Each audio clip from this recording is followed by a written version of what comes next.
Hello everyone, and welcome back to another reaction video.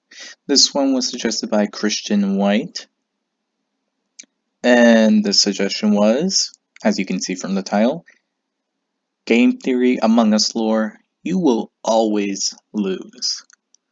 Now, I don't know much about Among Us having lore. I didn't even think it would have lore. So it's kind of interesting to hear that it does have lore to it. It makes me curious about what it means. So, with that said,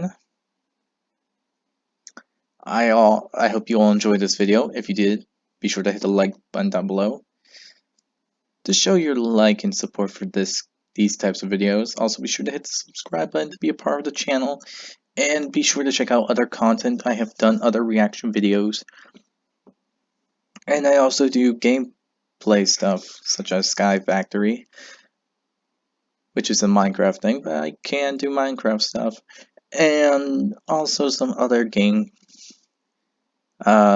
related stuff. I do live streams around every Sunday night or Monday here between morning or night. So there is that. Also, be sure to hit the notification button to be notified immediately when a new video comes out, because there are stuff to come during this week. More reaction videos and so on. Also, if you have any suggestions for what you want me to react to, be sure to leave it down in the comments down below. I will be sure to check it out as soon as possible.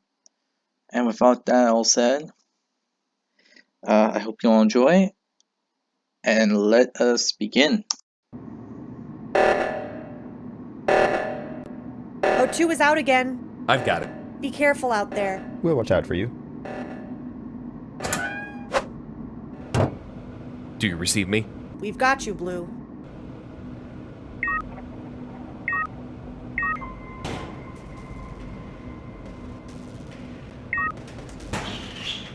Hey, I don't feel good about this.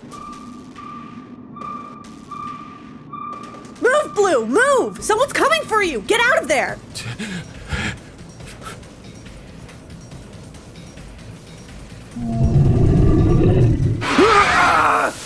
Blue!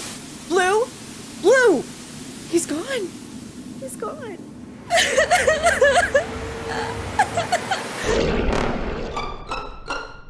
Hello, Internet! Welcome to Game Theory, the show that's... Well, that was a grim way to show it. Very grim to do that for beginning.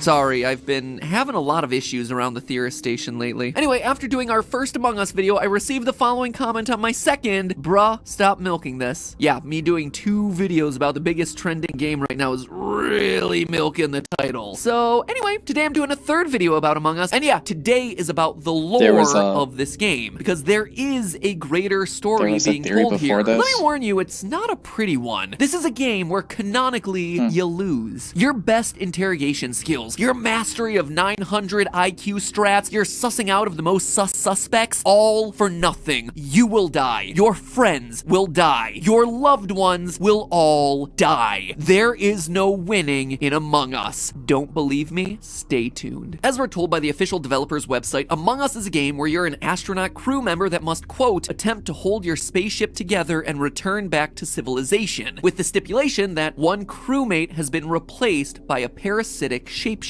So, apologies to all the posters over in the Game Theorist subreddit proposing ideas like, what if there was no imposter, but instead was a paranoid crew member going on a killing spree? While I like that headcanon, I_exist_, yay! see a lot of upvotes does not necessarily a confirmed theory make. The official website saying that one of the people on board is a parasitic shapeshifter is kinda hard to argue your way out of. Also, Nope. if the word of the Can't devs really isn't disagree enough with to that. go on, well, I'm not sure what other explanation we have for the fact that one of the kill animations involves the imposter's chest opening up to reveal an alien mouth with a spiked tongue that impales its victims. No amount of psychopathy is making that one happen. Also, the Yep. parasitic alien explanation takes care of why the imposters are able to fit into the vents while the normal crewmates aren't. And speaking of vents,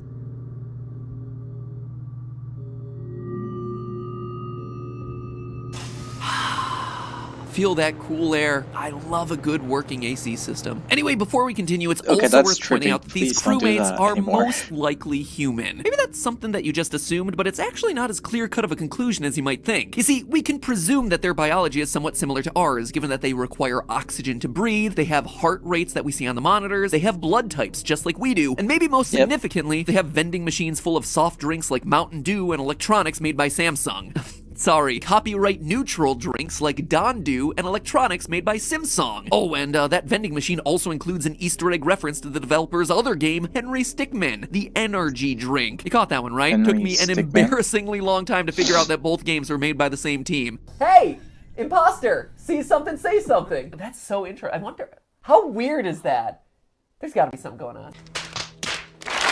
Anyway, the reason we need to address the questionable humanity of the crew is the fact that apparently they're 3 foot 6 inches or 1.06 meters tall, and they weigh only 92 pounds or 41.7 kilograms each, based on the info that we're getting from the medbay scanners. I mean, that is awfully short and awfully light for a typical human being. What this tells me is that Among Us is taking place far into the future, where astronauts have been specifically bred for deep space travel, or are just being selectively weeded out by size. You see, the average male height of a human being is 5 foot 6 inches tall, 1.67 meters. The average female is 5'2", or 1.57 meters. Our crewmates in Among Us are only 70% that size, and yet seem to both function as humans and be surrounded by human products. So why would our crewmates be so short? Well, the fact is, quite simply, that certain body types just work better for certain careers. Consider horse racing jockeys. A racing jockey can technically be anyone, but the most successful ones are going to weigh in at about 100 pounds or 45.3 kilograms, and also have most of that weight concentrated in strong upper bodies. For astronauts traveling on long interstellar voyages to foreign planets, it's very likely that sometime in the far, far future, we're gonna have decided that smaller astronauts are gonna yield longer, more successful trips. Why? Well, consider this. When you're traveling in deep space, not only is it gonna be a long trip, it's gonna be a very cramped trip, meaning that every bit of space is gonna be important. And the more that you're gonna be able to get out of the food and other resources that you pack, the better it's gonna be for everyone on board. Larger people require more food. Caloric requirements are directly proportional to mass, and taller people just are more massive than shorter people. So, in the case of astronauts, size really does matter. So the way I see it, these are Earthlings from the far future, at a time when we've either selected or bred our astronauts as a means of stretching the resources available in a deep space trip. Smaller astronauts just wind up being the more efficient option for deep space travel. So, okay, we're humans on a deep space mission. It's not breaking any real ground here. What else do we know about the story of these games? Well, the idea that one of the people you know has been replaced with an alien imposter is one of the oldest premises in all of science fiction. Think classics like Invasion of the Body Snatchers from 1956, Didn't see that or one. It Came from Outer Space in 1953, Nope. or The Thing from Another World in 1951. Geez, there seem to be a No. lot of movies from the 50s about how your neighbors are actually aliens out to get you.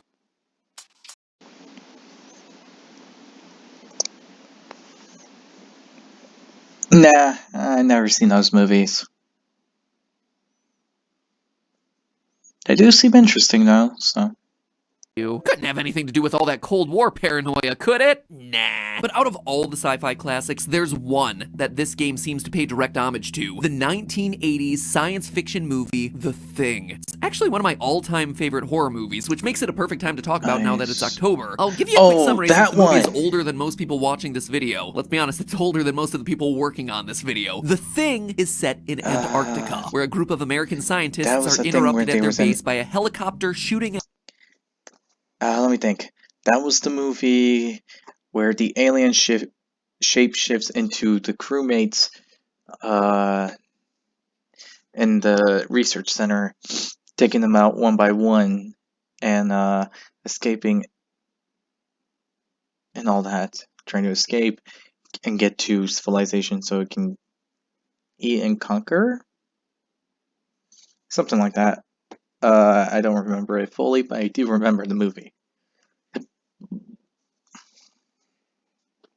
At a sled dog. The team rescues the dog, only to learn that the man piloting the helicopter was the sole surviving member of a Norwegian space team. They uncovered an alien spacecraft buried deep in the ice for over 1,000 centuries. I'd say the ice it's buried in is 100,000 years old, at least. When the spacecraft thawed, it unleashed a deadly alien parasite that was capable of consuming any biological entity and copying its DNA to become a perfect replica. Sounding familiar, friends? The Norwegian crew is wiped out, leaving only one survivor, the helicopter pilot. Now a crazed madman desperately trying to kill the dog, believing it to be the alien. And he's not wrong. The dog is the alien. Oh, who's a cute little guy? Who's my cute little killer alien? You are? Yes, you are.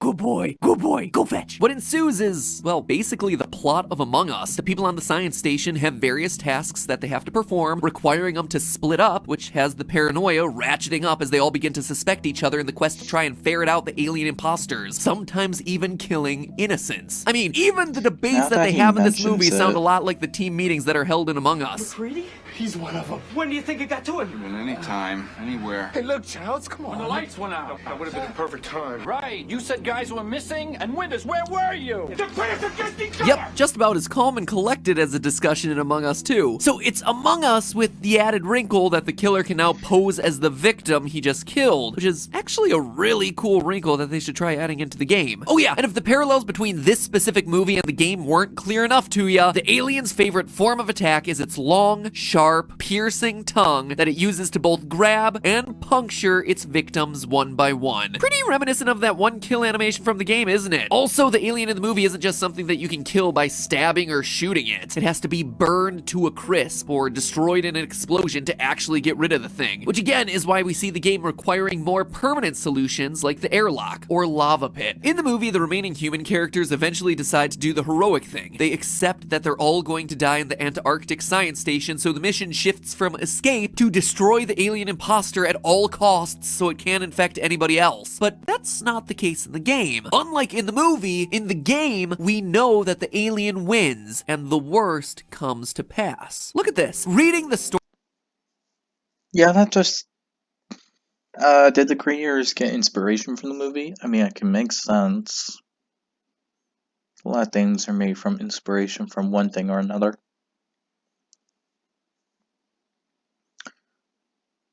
But the imposter winning.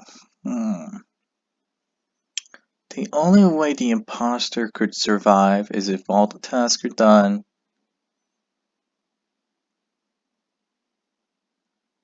It kills everyone on the ship.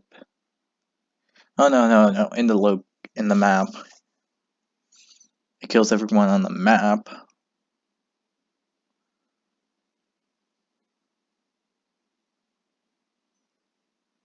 Or if there's only well, not everyone, like there's only like 1 or 2 people left.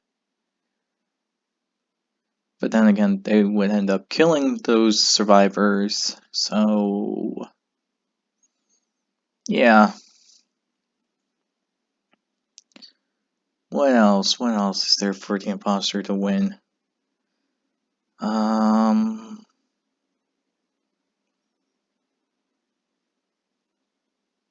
Yeah, that's all I can really think of.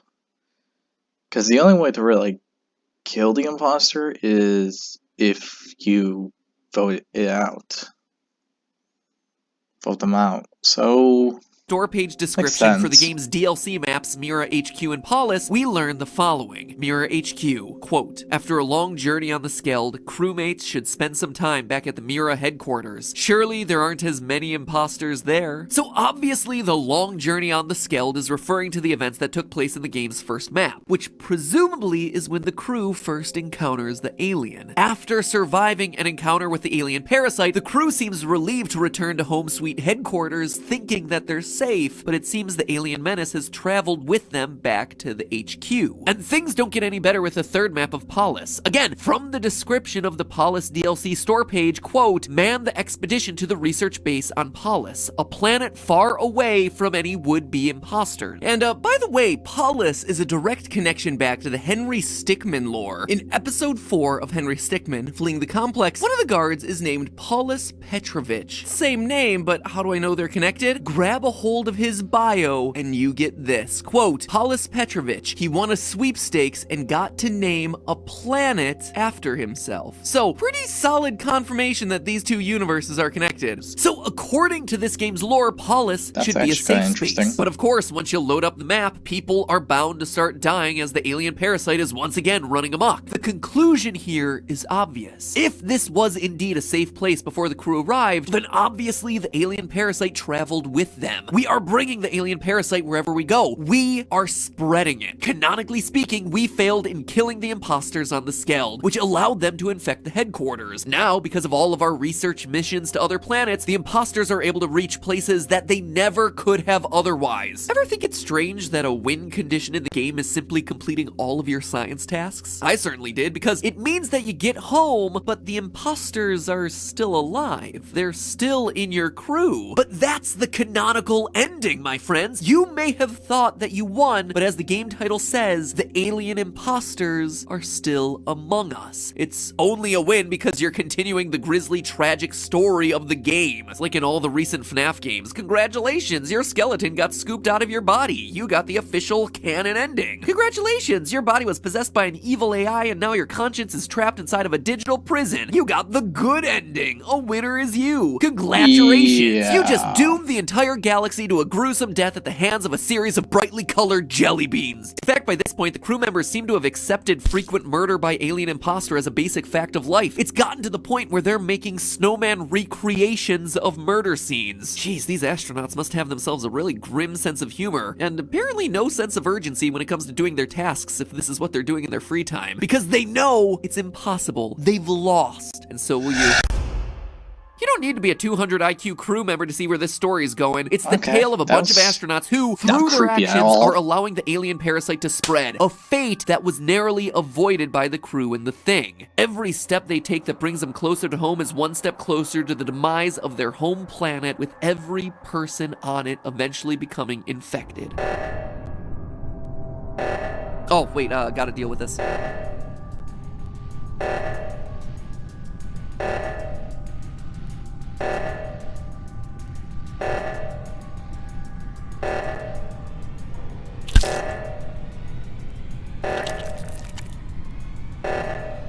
Get ready for whatever new DLC map they have in the works. It's gonna be a bloodbath.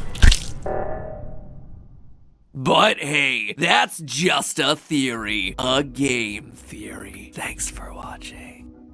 By the way, if you'd like a Henry Stickmin theory, let me know down in the comments below. We just finished playing the complete collection of Henry Stickmin over on GT Live, and I really enjoyed it, and I think that there's a couple theory angles that I have there, so if you want me to dig deeper into it, let me know. Just drop me a line in the comments. Just do it. Drop me a line in the comments. Drop it. Drop that line!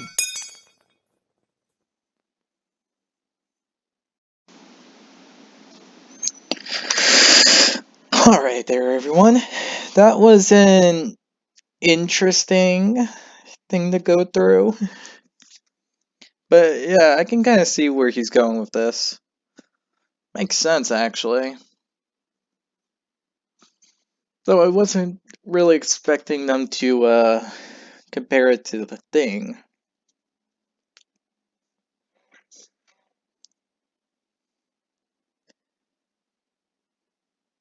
But yeah, I can see the similarities.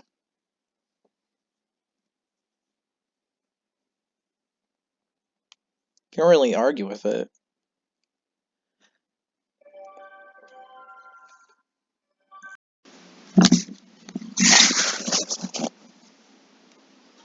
But yeah. Can't really say anything about it. Because I think it's pretty self-explanatory about what's going on, how it's going to work, and the outcome. The only question is the skid. I don't know how the skid works with this. I don't know the lore. Is it like the beginning of it all? No, wait, that can't be right.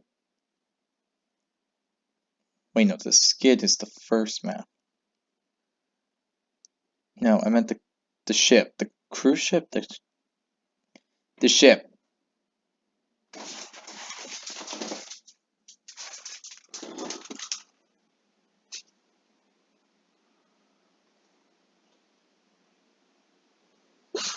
Oh, what the?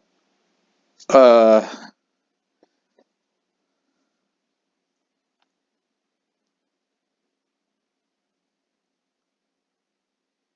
Uh. Sorry.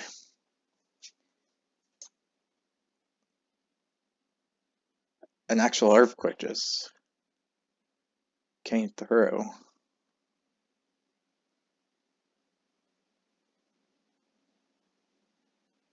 Okay.